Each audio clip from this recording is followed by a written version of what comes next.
Bom dia a todos. Nesse vídeo eu quero dar a minha opinião sobre os últimos acontecimentos, que estão colocando aí em lados opostos a economia e a pandemia. E a primeira coisa que eu quero deixar claro é que não se combate pandemia destruindo a economia, né? Uma coisa não tem que ser tratada em detrimento da outra, né? Muitos aí levantam a bandeira de que as vidas são mais importantes. Claro que as vidas são mais importantes, mas se a economia de um país é destruída, né, em função de uma pandemia, vidas também serão prejudicadas, né, e possivelmente mortas, né, porque se você não tem recursos para alimentar os membros da sua família, e quando eu falo em recursos eu estou falando de dinheiro, como é que a sua família, você e sua família vai fazer, eu e minha família iremos fazer, né? Se eu não tiver dinheiro para comprar um arroz, um feijão, né, para pagar uma conta de energia, uma conta de gás, né, água, como é que eu vou fazer, né? E quando a gente fala de economia, a gente não está falando necessariamente de dinheiro, né? No sentido de que a economia ela existe para que nós possamos gerar recursos, né, para as nossas necessidades básicas. Então, tanto a economia, né, tanto o tratamento da economia, quanto o combate à pandemia, elas estão do mesmo lado, né, e esse tratamento de ambas é para que vidas sejam poupadas. Porque se esse isolamento social se estender por mais tempo, né, 2, 3 meses, né, os pequenos e médios empresários, por exemplo, eles não vão conseguir segurar a onda, né?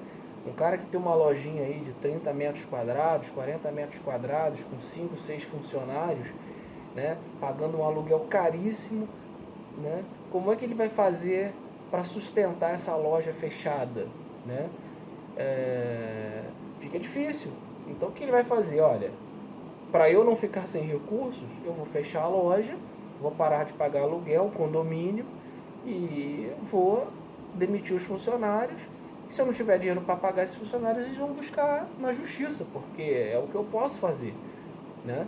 Talvez os grandes magazines, né, as grandes empresas tenham aí um bom prejuízo, mas talvez ali consiga segurar a onda, mas não deixarão de demitir pessoas também, né? Então a preocupação do governo federal, né, do nosso presidente Jair Messias Bolsonaro, não é a questão do dinheiro, né, aquela questão única e exclusivamente do dinheiro, mas é de no futuro próximo nós não termos uma pandemia associada a um índice de desempregados enorme, né?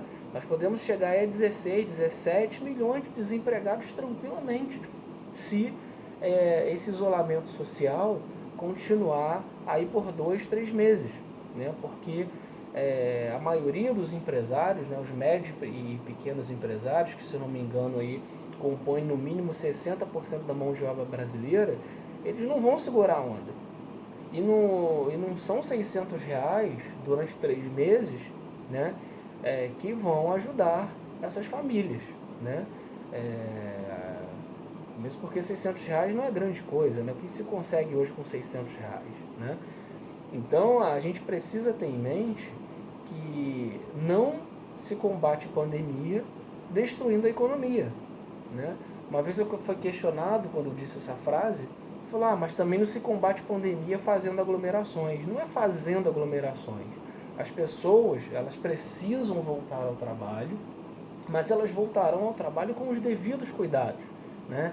Com o uso de máscaras, sendo necessário, as empresas aí de transporte continuarem higienizando, né, e desinfectando os transportes públicos, né? Quem puder continuar trabalhando remoto, continua trabalhando remoto, né? Isolar o grupo de risco, né? Pessoas que já têm doenças graves, idosos, né? Pessoas que já estão aí contaminadas, né? Ou seja, tomar todos os devidos cuidados, mas fazer voltar a economia a funcionar. E mesmo assim a economia ainda estará prejudicada, mas é melhor do que ela estar parada, né? Porque é muito melhor você correr devagar do que você ficar parado, né? E não adianta também, gente, a gente dar um tiro de bazuca numa casa que tem um ninho de barata, né? Porque o prejuízo vai ser grande. Então, dentro dessa analogia, né, o que eu estou querendo dizer com isso? Porque fala assim, mas o lockdown, esse isolamento social está dando certo, né? A doença não está se proliferando em larga escala, vamos dizer assim. Mas é claro, né, se você pega todas as pessoas e esconde essas pessoas dentro de casa, a fim de que elas saiam para o extremo necessário, é lógico que você vai evitar a proliferação, mas você também vai arrebentar com a economia. Então a gente precisa achar aí um equilíbrio, né? Dentro da analogia que eu fiz, é como se você quisesse eliminar um ninho de barata dentro de uma casa dando um tiro de bazuca. Você vai eliminar ali o ninho? Provavelmente. Algumas baratas vão sobreviver, algumas baratas vão procriar e vão continuar ali se proliferando mais devagar e o estrago vai ser grande. É a mesma coisa que estão fazendo com o isolamento social. Estão parando todas as pessoas, estão parando todo o comércio, estão parando tudo que podem, né? Tem prefeitos aí fechando cidades, não deixando pessoas entrarem, pessoas que moram na cidade, mas tem carros, o carro delas é de placa de outra cidade, ele não deixa entrar porque a pessoa tem que comprovar que mora lá, né? Fechando os acessos da cidade e prejudicando demais o ir e vir das pessoas, né? Até para abastecimento dos mercados, farmácias, né?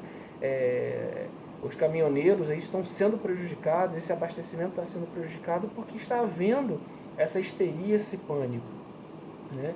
E a preocupação do governo federal é tentar equilibrar isso, né? Para que a economia não seja totalmente defasada, destruída em função da pandemia, né? Nós não tivemos isso com H1N1, né? Que foi uma pandemia também mais letal, matou e mata mais do que o coronavírus, e não teve essa pandemia, essa histeria toda, né? E hoje ficou muito claro que um membro da OMS falou que cada país tem que estudar dentro da sua realidade aquilo que precisa fazer para a economia não parar. Isso para mim ficou muito claro no pronunciamento lá daquele membro da OMS, né? Então, o Bolsonaro pegou esse gancho aí, fez hoje um pronunciamento, hoje não, ontem, né? Fez um pronunciamento a respeito disso, porque a preocupação dele é, num futuro próximo, não associar a pandemia, né, ao desemprego, né, à fome, né, à falta de recursos que as famílias vão ter se esse isolamento social se estender por muito tempo. Isso é muito perigoso. Se acontecer, nós aí sim estaremos num caos, né? E para recuperar isso vai ser muito mais difícil, né? Então a preocupação do governo federal não é também fazer tratar a economia em detrimento à pandemia. Vamos esquecer a pandemia e vamos tratar a economia. Não é isso, é buscar um equilíbrio. Porque a pandemia, ela não vai cessar, né? Ela vai continuar contaminando pessoas, infelizmente pessoas vão morrer, né? Principalmente pessoas dos grupos de risco vão falecer, vão morrer. E aí, como é que vai ficar isso, né? Então não é melhor a gente buscar um equilíbrio? Não é melhor a gente aí gradativamente, paulatinamente, fazer com que as pessoas voltem a trabalhar com os devidos cuidados, né? Na analogia que eu fiz, com um tiro de bazuca na casa, o que vai acontecer? Você pode até eliminar um ninho ali, como eu falei, um ninho de barata. Só que você vai destruir grande parte da casa. E para recuperar aquilo ali vai ser bem difícil, né? Então, é essa opinião que eu quero colocar aqui. E dizer também que essas pessoas que estão defendendo aí esse isolamento social para que ele se estenda mais tempo do que o necessário, né? Geralmente são pessoas que têm o seu salário garantido, Mas essas pessoas também, quando tiverem o seu salário prejudicado, porque o governo também não vai conseguir, num determinado ponto, caso esse isolamento continue, a pagar o funcionalismo público, por exemplo, essas pessoas também vão reclamar, né? Então, eu deixo aqui essa minha opinião, porque nós temos que buscar o equilíbrio, né? Não se combate pandemia, né, em detrimento, destruindo a economia, tá bom? Então essa é a minha opinião. Até o próximo vídeo aí, galera.